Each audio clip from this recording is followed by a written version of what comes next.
Hey yo, it's Fresh Hip Hop Opinion with your guy Alize. This is the best solo podcast out on these airways. Anyway, today's episode is all about, is Kanye West really great? Is he really that great? Or is he just like, okay, just another artist that's getting hyped up too much? Some of you might be saying, of course he's a great Alize. What are you talking about? And some of you might be saying, yes, this guy is overrated. Let's discuss. Let's go straight into it. Let's go into what it should be about, and that's about the music. And Mr. West has had 10 studio albums. 10 studio albums. The College Dropout in 2004, that was his debut album, which announced Kanye, Mr. Pink polo jumpers, tight jeans, everything. He changed things with this album. It was a great album. Definitely a classic. From my perspective, the album had too many skits in there. So that's why it's not really a classic for me. I know that's blasphemous to say that about Kanye West. I know you lot savior, but yeah, great album. I loved certain tracks. Obviously the singles were amazing, but Spaceship was probably my favorite song on the album. But Get 'Em High with Common's verse on that was redonkulous. I call them redonkulous verses. And then there's a song with Mos Def. What was it called? What was that song called? Anyway, the song with Mos Def is a hot song. 2 words, that's what it's called. Through the Wire, classic.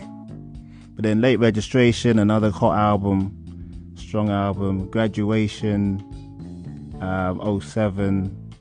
808 Heartbreaks was his first real album that completely changed. It was completely different from what you expect, because it wasn't a hip hop album. It was a lot of auto-tune singing and stuff. But again, another critically acclaimed album. Didn't sell that well, but it did alright. My Dark Twisted Fantasy 2010. This is what I think a lot of people regard another classic. I think a lot of people think that this is his best album, maybe after College Dropout. It was a good album though, I ain't gonna lie. Yeezus in 2013 was probably the album that people felt like this is worse. That was that was basically him calling himself God. And then, or Jesus. And then Life of Pablo, another album that I think people would say is his top 3. I think people would say his top 3 is College Dropout, My Beautiful Dark Twisted Fantasy, and The Life of Pablo. Then after that he's had Ye, Jesus is King, and Donda, which I think have been, in general, his weakest. I think most people would vote those his probably weakest albums. I actually like Donda. I think Donda was actually a good album, the Christian album that came out a couple of years ago. But all his albums, as far, let me just check that just for sure. I think all his albums actually debuted number 1. But let me just check that just for sure. You know, he's a great artist. He's had a lot of albums.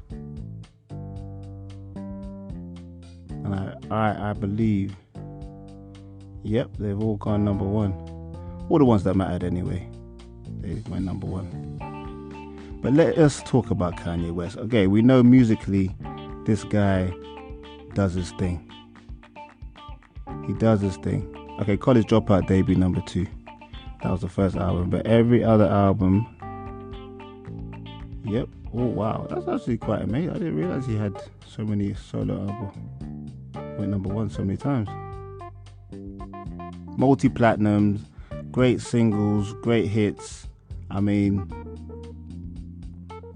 the guy's he is a legend. Look, he's a legend musically, but this guy does not write his own lyrics. You know, maybe the first album he did when he was small time, trying to prove himself. But after that, he's known to have ghostwriters. Drake, Consequence, Rhymefest. He's like a Dr. Dre, basically. He gets people together to make a collaborative piece of great music. So as an MC, because this basically is Kanye great.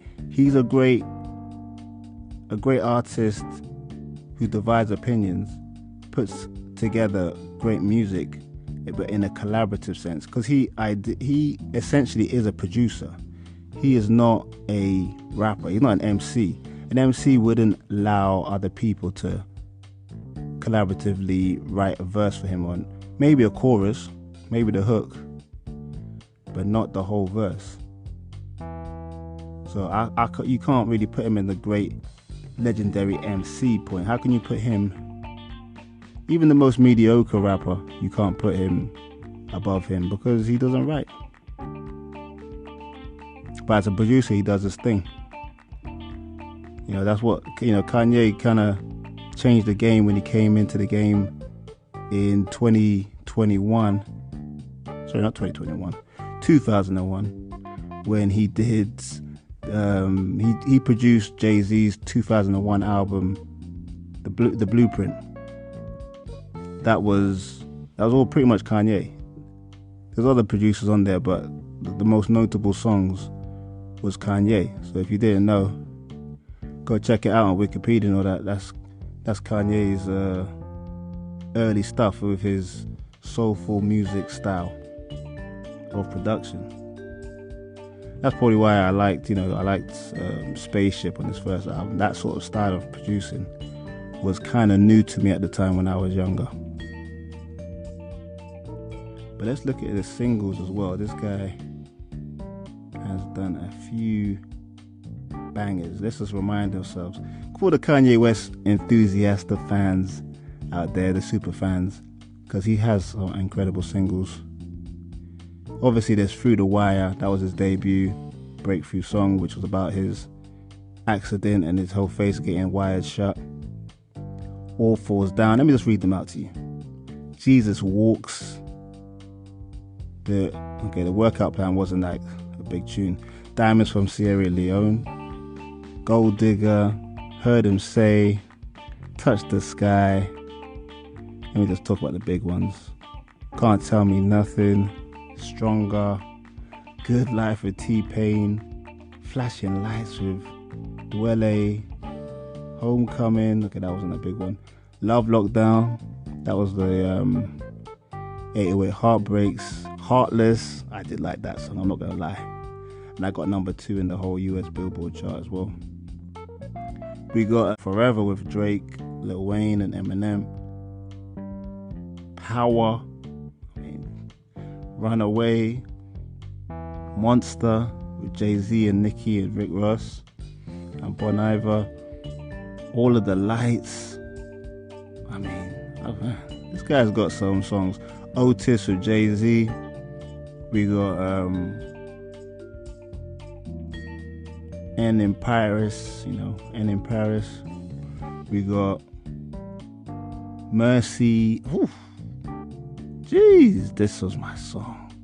With Mercy with Big Sean, Pusha T and 2 Chainz. We got Click. Damn. With Jay-Z and Big Sean.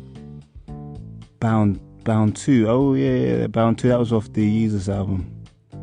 And then we got 4 5 seconds. I don't even know that one. Rihanna and Paul McCartney. I think I know that one, yeah. With Paul McCartney, I remember that one actually. It was a cool song. They got Famous. I don't even know that one. Guys just got tunes off the tune. He's got Yikes as well. That's off the Ye album. All Mine. Oh yeah, this song was probably his worst song, but it did so well. I Love It with Little Pump. Yeah, that was big in the clubs. I was out there. I was out there in these clubs right then. Yeah, not my favorite Kanye. It was probably my worst one, that one. Follow God got number 7. This guy's got some serious pulling power. He's putting songs about God and still going top 7 in the Billboard charts. I had no idea that one did that well.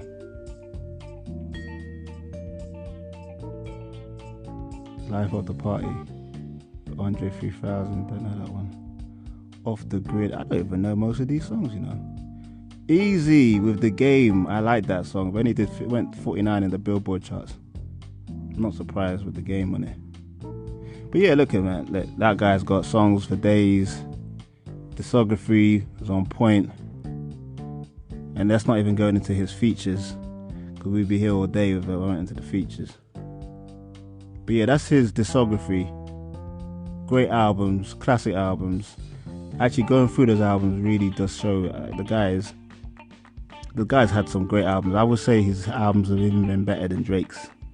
As much as Drake is like on point, on top, Drake's albums are not as creative or as, I don't think they're as impactful as Kanye's, but Drake on a single level is a lot stronger. But anyway, let's get into Kanye West in a bit later. Let's figure this. Let's get into the next section of Kanye. Hey yo, and we back. Kanye West episode in a way is he came out and put a post out on Instagram saying he now likes Jewish people based on. He basically said that he likes